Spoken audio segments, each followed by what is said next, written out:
Indian premier ലീഗിന്റെ 18ാം സീസണിലെ El Clasico പോരാട്ടത്തിൽ മുംബൈ ഇന്ത്യൻസും ചെന്നൈ സൂപ്പർ കിങ്സും ഏറ്റുമുട്ടുകയാണ്. സീസണിൽ ആദ്യം നേർക്കുനേർ എത്തിയപ്പോൾ സ്വന്തം തട്ടകത്തിൽ CSKയെ മുംബൈ മുട്ടുകുത്തിച്ചു. ഇപ്പോഴിതാ രണ്ടാം നേർക്കുനേർ പോരാട്ടത്തിൽ മുംബൈയുടെ തട്ടകത്തിൽ ഇരു ടീമും ഏറ്റുമുട്ടുകയാണ്. ടോസ് നേടിയ മുംബൈ CSKയെ ആദ്യം ബാറ്റ് ചെയ്യാൻ അയച്ചിരിക്കുകയാണ്. മുംബൈയെ സംബന്ധിച്ച് ഇന്ന് ജയിക്കേണ്ടത് അഭിമാനമായ പ്രശ്നമാണ്. എന്ത് വില കൊടുത്തും ജയിക്കേണ്ടതിനാൽ മുംബൈ ശക്തമായ പ്ലേയിങ് 11-മായാണ് കളത്തിലിറങ്ങിയത്. എന്നാൽ ഒരു താരത്തിന്റെ അഭാവം മുംബൈ നിരയിൽ മുഴച്ചു നിന്നു. അത് കേരളക്കാരനായ സ്പിന്നർ വിഘ്നേഷ് പുത്തൂരിന്റേതാണ്. സീസണിൽ ആദ്യം നേർക്കുനേർ എത്തിയപ്പോൾ 3 വിക്കറ്റുമായി CSKയെ വിറപ്പിച്ച ബൗളറാണ് വിഘ്നേഷ് പുത്തൂർ. ചൈനാമൻ സ്പിന്നറായ വിഘ്നേഷ് പുത്തൂരിനെ ഇന്നും മുംബൈ നിരയിൽ എല്ലാവരും പ്രതീക്ഷിച്ചിരുന്നു. സീനിയർ സ്പിന്നറായ കരൺ ശർമ്മ പരിക്കേറ്റ് പുറത്തായതിനാൽ പകരം വിഘ്നേഷ് പുത്തൂർ എത്തുമെന്നാണ് എല്ലാവരും പ്രതീക്ഷിച്ചത്. എന്നാൽ മുംബൈ പേസർ അശ്വിനി കുമാറിനെയാണ് കിരൺ ശർമ്മയ്ക്ക് പകരക്കാരനായി മുംബൈ പ്ലേയിങ് 11-ൽ എടുത്തത്. ഇപ്പോഴത്തെ വിഘ്നേഷിനെ താഴ്ന്നതിനെതിരെ ചോദ്യമുയർത്തുകയാണ് ആരാധകർ. മുംബൈ നായകൻ ഹർദിക് പാണ്ഡ്യ വിഘ്നേഷ്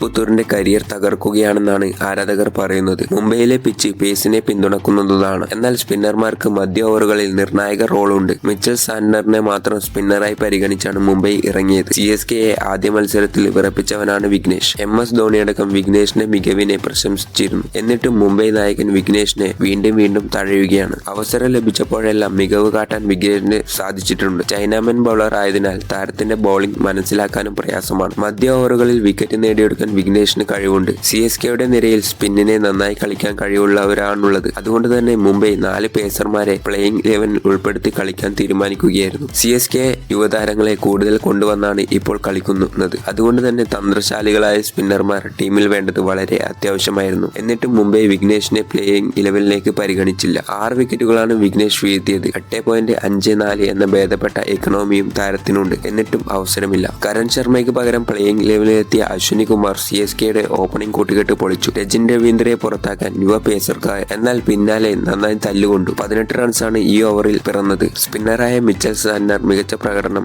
പിച്ചിൽ കാഴ്ചവെക്കുന്നുണ്ടായിരുന്നു. പിച്ചിൽ സ്പിന്നർമാർക്ക് ഭേദപ്പെട്ട പിന്തുണ ഉണ്ടായിരുന്നു. എന്നിട്ടും വിഘ്നേഷിനെ പിന്തുണക്കാത്ത മുംബൈയുടെ തീരുമാനം മണ്ടത്തരമാണെന്ന് തന്നെ പറയാം. കേരള താരമായതിനാൽ വിഘ്നേഷിനെ പിന്തുണയ്ക്കാൻ ആളില്ലെന്നും അതുകൊണ്ട് തഴയപ്പെട്ടു എന്നുമാണ് ആരാധകർ പറയുന്നത്.